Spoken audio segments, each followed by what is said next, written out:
Happy Monday morning to you all. The 49ers are 10-7. The regular season is over, and they're in the playoffs after one of the more heartrending finishes in franchise history. It came down to the wire, game 17, and the 49ers got it done. That SF-LA rivalry is as alive as ever. I know that a lot of you were up with me late last night after I wrote for The Athletic. You watched the video. What was it, midnight?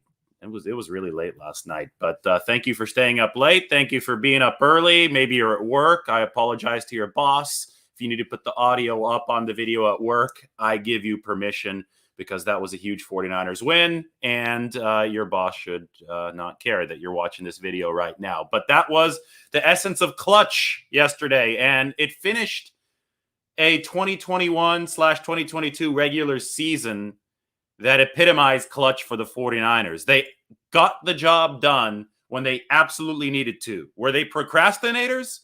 Absolutely. Were they good at deadline pressure? Absolutely. The 49ers were like the kid that waited until the very last minute to turn in his homework, but then they somehow, some way got an A+, kind of like me with my articles. They say that pressure makes diamonds, right? So you wait till the very end sometimes, you get that feeling of adrenaline, you get that feeling of focus, you lock in and you get the job done. Well, that's what the 2021 49ers did. 10-7, they're playoff bound, and the matchup that's going to happen on Sunday at 1:30 p.m. Pacific time is a classic. It's the one that you see just to my side. The 49ers against the Dallas Cowboys. I know a lot of you are around my age. You grew up on this in the 1990s. So you're plenty excited for it. Just too bad we don't have Pat Summerall and John Madden here to call this game because that would truly make it epic. But we do have a chance to go through the 2021 season, the journey that got the 49ers to this spot. I think it's a good time to zoom out right now because everybody was so zoomed in on the minutia of the game yesterday. I like to give perspective. I like to relive stuff. This is sports. This is supposed to be fun. And what a wild ride 2021 was. So we're going to examine how the 49ers got through the adversity, how they got through the ups and the downs to reach this point. A wild card berth and a shot at the title. They have a seat in the tournament. That's all that you need. That's all that you want, especially for a team that's been playing as well as the 49ers. They've won 7 of 9 games, 8 of 11 games. Their top 8 efficiency on both offense and defense. Their quarterback is clutch. Their defensive line might be the best remaining one in football right now based on how it's surging. Their secondary is improving. They've got good linebacker play. I mean, what's there not to like about this 49ers team outside really of the fact that they had to start 2 backup tackles against the Rams? But Trent Williams might be coming back. Even the special teams was good down the stretch yesterday. So this 49ers team has as good of a shot as anybody to win this Super Bowl as they enter the playoffs. I mean, it's the home field advantage is not as big of a deal as it used to be in the NFL. The math, the numbers, everything shows that these road teams have a chance to make some noise. So do the 49ers. So it's going to be one hell of a parity-filled offseason for postseason for the NFL.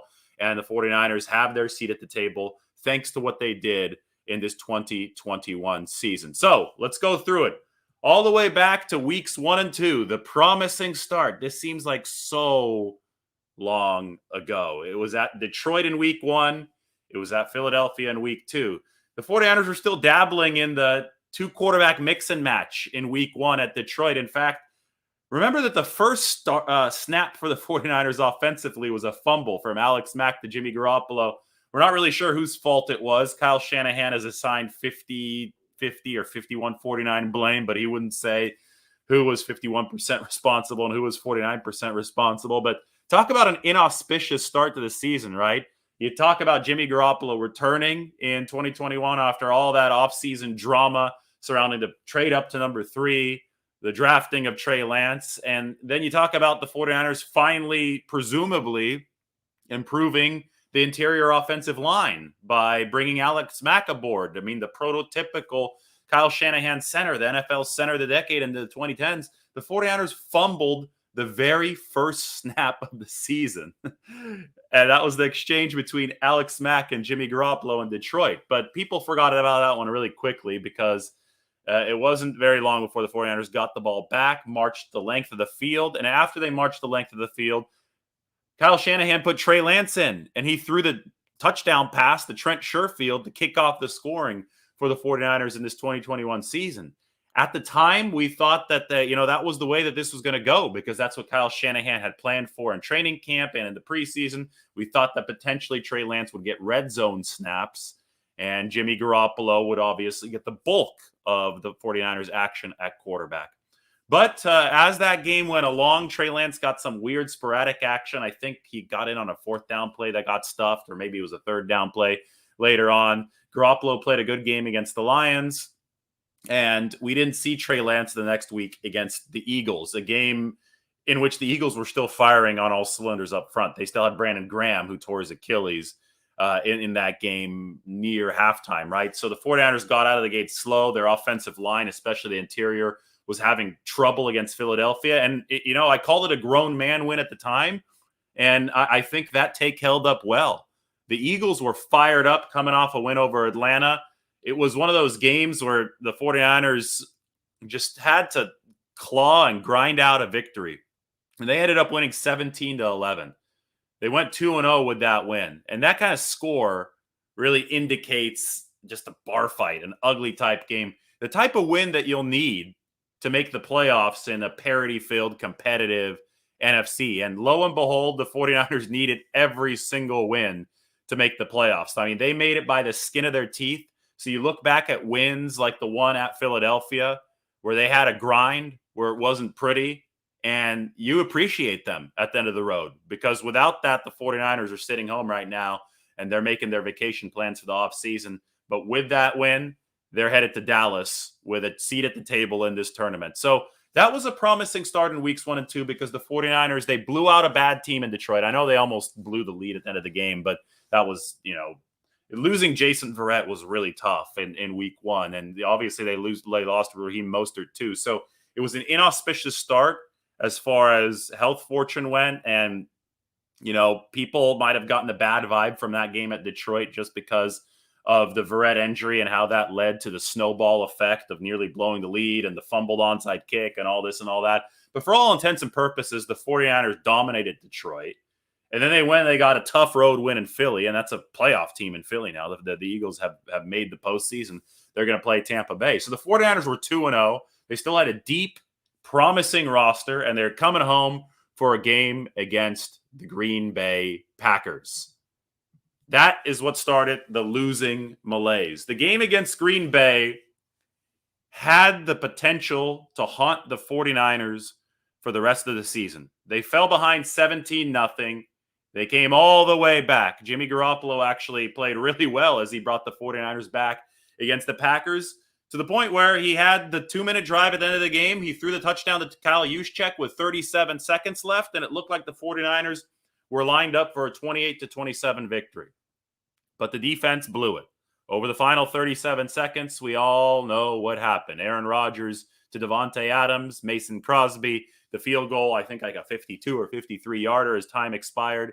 And the 49ers slid into a losing streak. The following week, they would lose to Seattle at home. That was a game in which Jimmy Garoppolo hurt his calf and Trey Lance came in, and Trey Lance wasn't ready to throw yet. So the 49ers were just running a lot with Trey Lance. I mean, he had the busted play to Deebo Samuel. And he did, over the 2 weeks that Trey Lance played, which was week 4 against Seattle and then the whole game week 5 against Arizona, he showed a ton of heart, right? We had all the shots of Trey Lance without his helmet. In fact, I should probably Google that right here. We'll go Trey Lance, no helmet. That was a iconic image of the early season, at least for the 49ers. This one right here. He couldn't will the 49ers to a win in his first career start, according to that San Francisco Chronicle headline. And I think that was an accurate headline. But Trey showed heart in that week 5 game against Arizona. He showed heart down the stretch against Seattle in week 4, but the 49ers still lost both of those football games. So it was a situation where the team, I wouldn't say they were in a free fall quite yet, but frustration was building, especially by week 5, because then the 49ers entered their bye. So they had to sit on it and stew throughout all the week 6 bye After 3 straight losses, right? You lost to Green Bay, you lost to Seattle, then you lost to Arizona, and you didn't really know where Jimmy Garoppolo's health was. And then Trey Lance got hurt, and we found this out after the loss at Arizona because the adrenaline was still too high for him to notice during the loss. But Trey Lance, not quite ready, thrust into action before his development and his training had fully prepared him to do so, gave the Cardinals a hell of a fight, but he hurt his knee. And then the 49ers entered the bye week there in week 6. They came out of the bye week with Jimmy Garoppolo probably still not at 100%. But the fact that Trey Lance was unable to play against the Colts in week 7 meant that Garoppolo had to play in a monsoon against Indianapolis, and that didn't go well. And that was arguably the low point of the season. But in this roller coaster ride, I think we had more than one low point when we analyzed the San Francisco 49ers. So low point number 1 came against Indianapolis. Remember that game where they had to put the tarps on the field at Levi Stadium? It was an atmospheric river in the Bay Area. I mean, you couldn't have asked for worse weather for a passing game. And I mean, it affected both quarterbacks in that game, but Carson Wentz just happened to have the good fortune of playing against the 49ers defense that committed pass interference at will, right? I mean, it was just Carson Wentz tossing the ball up, Carson Wentz tossing the ball up, Carson Wentz tossing the ball up, PI. 49ers, unfortunately, for their sake, did not employ the same strategy, and it didn't work out for them. Garoppolo played his worst game of the season in that reign. The Colts beat the 49ers. DeForest Buckner finished the game with a sack of Jimmy Garoppolo. So, 49ers Twitter melted down. It looked bleak at the time, right? 4 straight losses for the 49ers. The guy that they traded away the season prior, who was one of the centerpieces of dominant defensive line, nailed down the finishing blow, and all was not well in 49ers land. That moved this team to its first turning point of the season. And the reason I say first turning point is because this was such a wild ride. There were so many turning points. I mean, it was a meandering, non-linear path from trouble to the promised land, to the playoffs, right? It was not direct. And that's so important to note because the 49ers now, because of that, I think they're going to be more battle tested than perhaps even the 2019 team, which really didn't have to be battle tested. That team was just dominant. It was a supersonic run throughout the NFL regular season. The 49ers went 13-3. I think they lost by a combined like 9 points that season. I mean, those were all narrow losses to Atlanta, to the Baltimore Ravens, to the Seattle Seahawks at the very end of overtime.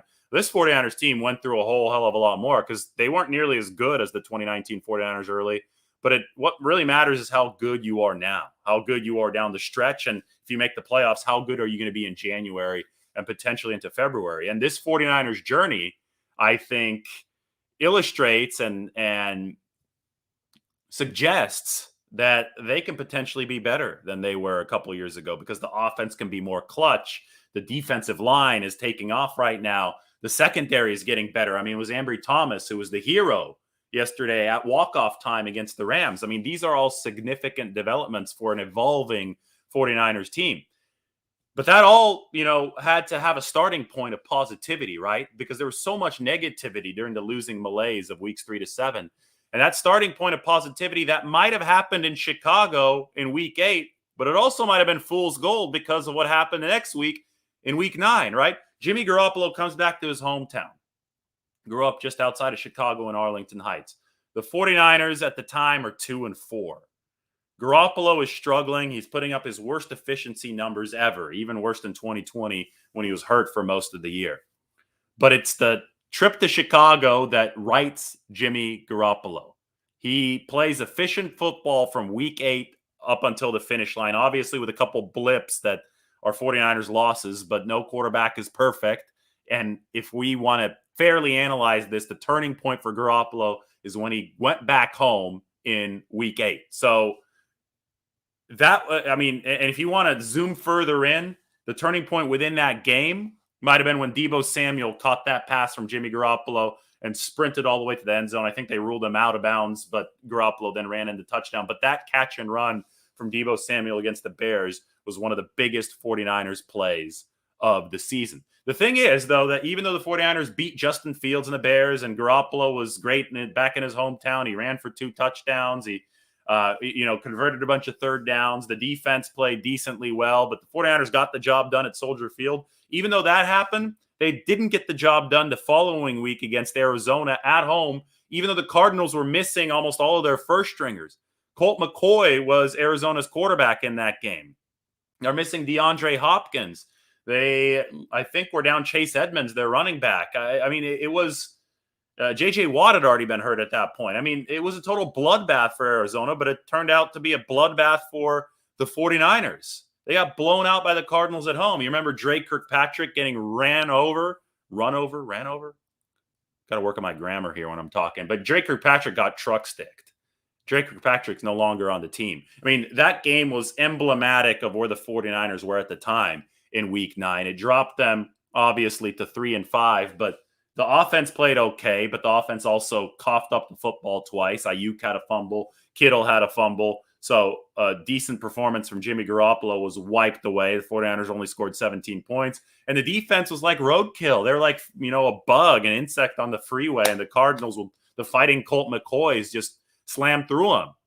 And the efficiency stats at the time illustrated everything as it was. The 49ers offense was like top 5, top 6. They were doing fine. It was the fumbles that were killing them. And the defense was a bottom half defense with a janky secondary and a defensive line that really wasn't firing outside of Nick Bosa.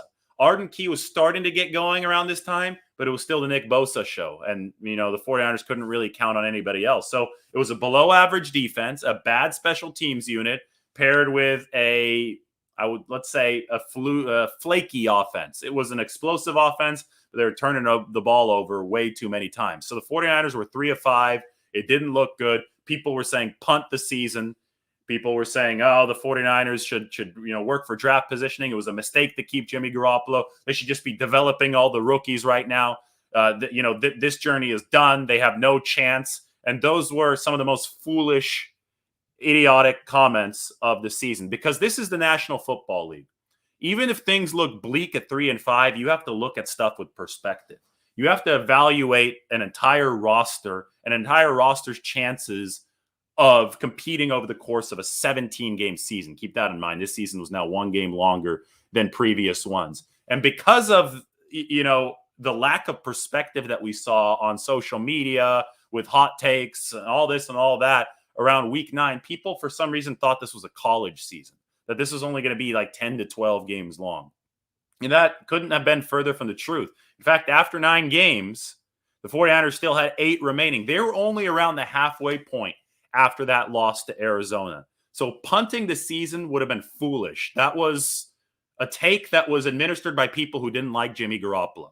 Point blank. That was a biased take administered by people who didn't like Jimmy Garoppolo. They wanted the 49ers to move on to Trey Lance no matter what. They disregarded who gave the 49ers the best chance to win, and they disregarded the fact that the 49ers were a team that was in the Super Bowl just 2 seasons prior on the fuel of a deep, powerful roster. Yes, they had lost some players. Yes, they had gained some players. There had been turnover since 2019, but the core of the 49ers roster was still intact. And any honest talent evaluator would tell you that this was a loaded 49ers roster, a deep team that was strong at the margins, that had the potential to make a run. The efficiency stats offensively told you that. And you had to believe at the time that Chris Kasarik was going to get a little bit more out of the defensive line. And if the 49ers got a little bit more out of the defensive line, they could help a struggling secondary, right? Losing Jason Verrett early on was not ideal. But the 49ers still had some pieces in the cupboard they could develop. And if they could develop them in time, like Ambry Thomas, they might be able to get to that finish line with a pass rush in front of them fueling the fire, right? That was all theoretical, though, in week 9. Offensively, you had to believe that the 49ers had a veteran quarterback. They had a better offensive line. And even though they didn't have Raheem Mostert, they had a promising running back in Elijah Mitchell. You had to believe that the 49ers, if they could cut out the turnovers, could be effective. They could imprint a formula in which they hogged the ball, shielded their defense, and turned in a complementary effort that could generally resemble what the team did in 2019 when the defense was a little bit weaker with all those injuries. Right down the stretch of 2019, the 49ers had a powerful offense that hogged the ball, They bought time for the defense to get guys back, and then the defense supercharged a run in the playoffs. So if you were a reasonable NFL believer at the time, you saw the 49ers collection of talent. You saw who might be coming back from injury. You saw the actual vision for Kyle Shanahan, and you took a deep breath and you said, they still have 8 games to go. Let's see what they can do over, the end of this season. Let's see what can happen after this game against Arizona. And it wasn't, I think, like easy to see that path, but it was definitely plausible because of the track record that the 49ers had established 2 seasons prior in that 2019 season. You washed the 2020 season away, the COVID season, the injury season, everybody was gone. But given reasonable health, given a QB1 in Garoppolo who was in place, and given the fact that the offensive line was actually better than it ever had been, I think, in terms of pass protection, you felt that the 49ers might be able to put together something at the time. And I know this wasn't a popular opinion at the time, but it was the correct opinion at the time, and it's the one that Kyle Shanahan held at the time. The 49ers won 7 of their final 9 games this season and 8 of their final 11 games this season, with a huge turning point coming in week 10, right after that game against the Cardinals. That was when the 49ers got their swagger back. They embarrassed the Rams in week 10. And keep in mind, too, that they did so even though they had lost Mike McGlinchey, their right tackle, their starting right tackle, in week 9. He tore his quad. He was done for the season. So the 49ers inserted Jalen Moore and then Tom Compton for most of the game against the Rams. And that is when we first saw the true interchangeability of pieces, the ability to keep the line moving in a similar fashion to what we saw in 2019. Remember, the 49ers played 2019, a lot of it without both starting offensive tackles. They had Brunskill playing a lot of right tackle, even left tackle. They had Justin School playing. It was kind of a mix and match to deal with injuries, but the team kept on stampeding forward. Well, good teams can overcome a finite amount of injuries, right? And the 49ers started overcoming their injuries in week 10. That's when Tom Compton played an excellent game run blocking for the 49ers. That's when they steamrolled the Rams with 40 minutes of possession. That's when Garoppolo delivered this. His success on money downs was the glue behind the 49ers' first win over the Rams. And I guess you could say that was foreshadowing for what would happen about 2 months later, when the 49ers beat LA again. And that was yesterday at SoFi Stadium. Garoppolo again, glue on money downs. The 49ers again were able to run at general volume, 31 rushes, 33 passes in this game against the Rams. Well, that first one was like 44 rushes, 19 passes. They're able to imprint their volume rushing brand of football. They're able to expose a Rams team that's obviously softer than them, and they're able to get their swagger back in week 10. And that started the stretch of really efficient football from the 49ers. The defensive line surged. Arden Key was the headliner there to support Nick Bosa. But Sansom Ebukam started getting stuff done in weeks 14 to 18. Jordan Willis started rushing the passer effectively. Fred Warner on a second level turned it on. DeMeco Ryans evolved as a defensive coordinator. He started, just picking the exact right blitz bullets for the 49ers to be able to get by opportunistically on defense, because these guys weren't overpowering. And I talked about how they were below average for so long, right, for that first half of the season. But now they're a top 10 unit. And without Jason Verrett, with what the 49ers were working with at the cornerback position, that was an absolutely phenomenal job by DeMeco Ryans, who grew on the job as a defensive coordinator this year. Great example was the Dre Greenlaw blitz against the Los Angeles Rams yesterday. Greenlaw came in hot while the 49ers were down, I think, 17-10, and they needed a stop. And Matt Stafford was just roasting the 49ers throughout the first half. But DeMeco Ryans looked at the film, made some adjustments at halftime, and one of those adjustments was, bringing the right blitz at the right time. And that's something that we saw multiple times throughout this stretch run for the 49ers when they won these 7 of 9 and 8 of 11 games. He did it against Cincinnati to stymie Joe Burrow in overtime.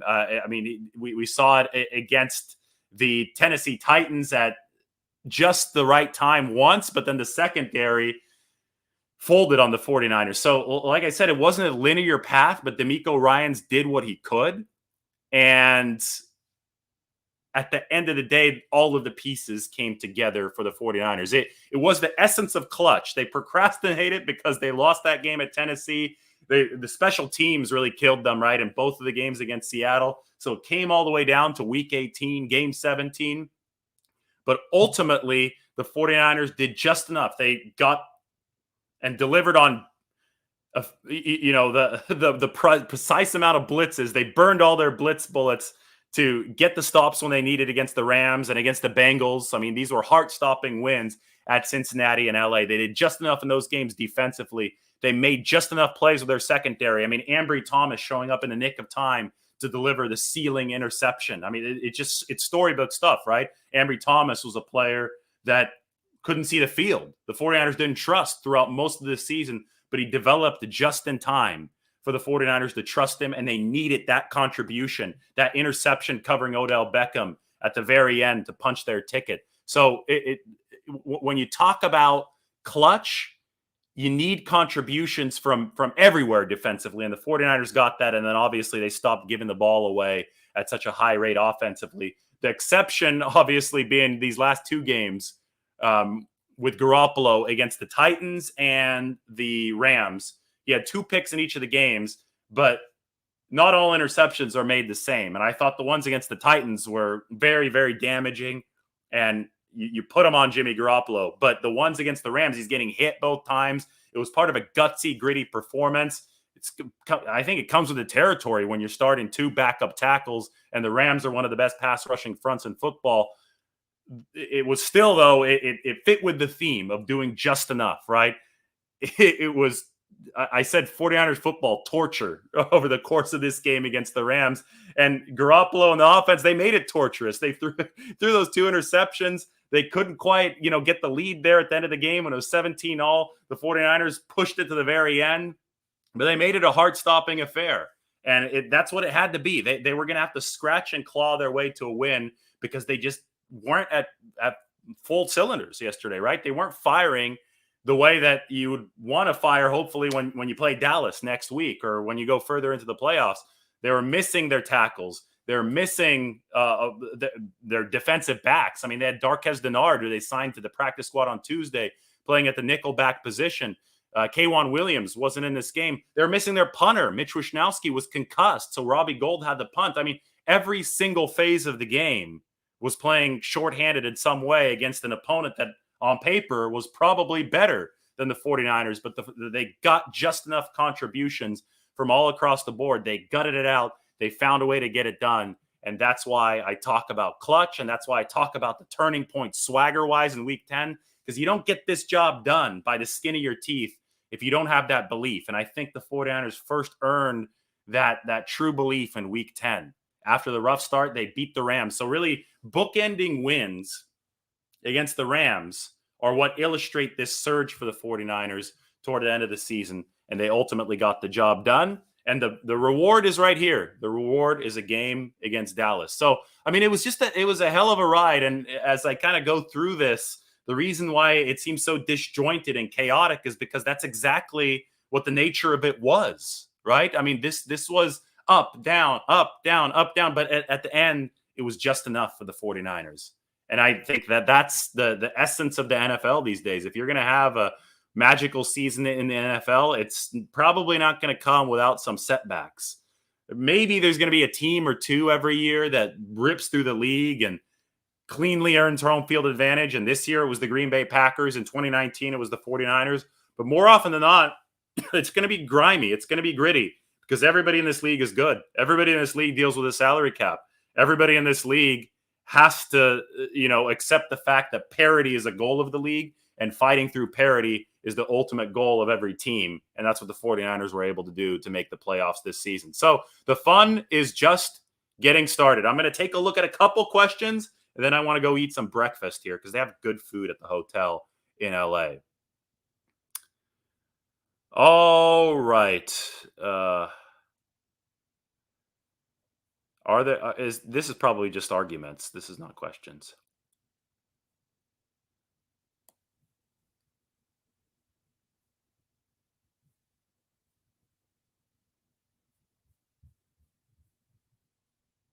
Here's the one.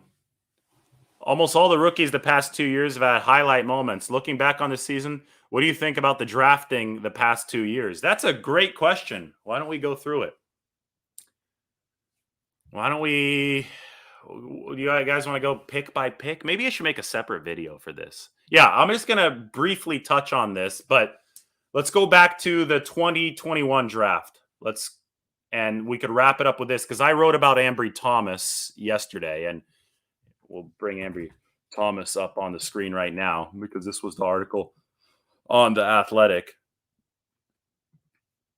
I can't wait to have this breakfast sandwich. All right, so there you go. There's Ambry Thomas. He was a third-round pick. He wasn't expected to deliver on day one because he took all of 2020 off. He opted out of the 2020 season. But the 49ers' hope was that they would turn him into a contributor by year end, even though about halfway through the season, it didn't look like that was going to happen. It looked like they would have to wait until 2022. Huge arrow up on the development of Ambry Thomas. You have to give credit to everybody involved with the 49ers, the coaching staff, the nutrition staff, the strength staff. I mean, Thomas has gotten physically stronger. He's gotten mentally stronger. And you look at, where he was earlier, he was inactive, to where he was in his first start when he was forced into action against Cincinnati. He was a penalty machine, to the next few starts where he was in position, but not really strong enough mentally or physically to win at the point of reception, to the past two games where he's won at the point of reception, almost had a pick six against Houston, had the game-sealing interception against the Rams. Ambry Thomas, huge arrow up. Second-round pick, Aaron Banks. 49ers didn't need him this year. I mean, they could have used him, but they didn't need him to make the playoffs. That one is still, to me, that's sketchy. To me, in a win-now year, you needed to get something out of your second-round draft pick. And the 49ers, to their credit, overcame the fact that Aaron Banks didn't win the starting right guard job. But, it's really tough that he didn't. You move on to the fifth round and the sixth round. I mean, Elijah Mitchell, sixth-round pick. I don't think the 49ers are in the postseason without him. In fact, I could say that confidently. They're not in the postseason without him. That was an excellent draft pick. Credit to the scouting department. Talanoa Hufanga, he contributed this year. Biggest play for him was that pass breakup against the Minnesota Vikings. That was big. And now Hufanga, I think I don't know where he's going to be health-wise next week, but he did leave the game with an injury yesterday. But you have to love what the 49ers got there. It's ironic because early in the season, people were talking about Jalen Moore being the only rookie who the 49ers were getting anything from. Jalen Moore ended up being usurped on the depth chart by Colton McKivitz. So we expected Jalen Moore to start at left tackle. Didn't happen. Colton McKivitz started instead. Obviously, Trey Lance, first rounder. But Trey Lance is a future-facing pick. I will say that if Trey Lance hadn't led the 49ers to a nice win over Houston, I mean, Lance was great in the second half of that game against the Texans. Who knows where the 49ers would be if C.J. Beathard or Nick Mullins had to start that game against the Texans. They had a great defensive performance, but they also had a great defensive performance against Washington last year, and Nick Mullins couldn't lead a win. So the fact that Trey Lance insulated the 49ers quarterback room this year and helped lead them to a win against the Houston Texans that they really needed in the larger playoff picture, I think that's huge. So I think that the 49ers draft class did what they needed them to do this year. It wasn't perfect. You would have liked more from Aaron Banks, but, I don't think that it was bad. I do agree that Colton McKivitz played a solid game. It wasn't a great first half. He gave up 4 pressures. He gave up the sack there at the end of Von Miller.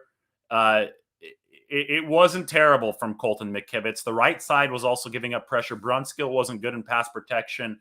And Tom Compton wasn't good in pass protection. But we know this is who these guys are. That's why you need Trent Williams out there, because you need a rock-solid pass protector to go to with the run blocking. He's one of the best players in football, and hopefully the 49ers get him back soon. But Colton McKivitz prevented the dam from breaking, and that was a big development for the 49ers. This is exactly true. Trey Lance did exactly what the 49ers drafted him to do. They drafted him to insulate the quarterback room in 2021 and be the quarterback of the future. Maybe in 2022, maybe in 2023. Who knows where this ends up with Jimmy Garoppolo, but likely next year, right? This was the development year for Trey, and even in the development year, he contributed a winning effort against the Houston Texans, and that's all you can ask for. And he also, insulating that quarterback room in practice was probably a good thing for Jimmy Garoppolo, who delivered some of his most efficient football down the stretch. The 49ers team dynamic in the quarterback room was very good this year and is very good as they move into the playoffs. So that insulation could still really yield dividends for the 49ers looking forward. We do also need to talk about Jawan Jennings. He talked about draft picks. This was the year prior. Jawan Jennings was a man for the 49ers yesterday. Run blocking, catching huge passes, running after the catch. At the margins, the 49ers definitely got this done. All right, this is good stuff. The 49ers are moving to the playoffs. Hopefully you enjoyed the recap of this 2021 season. More videos coming this morning.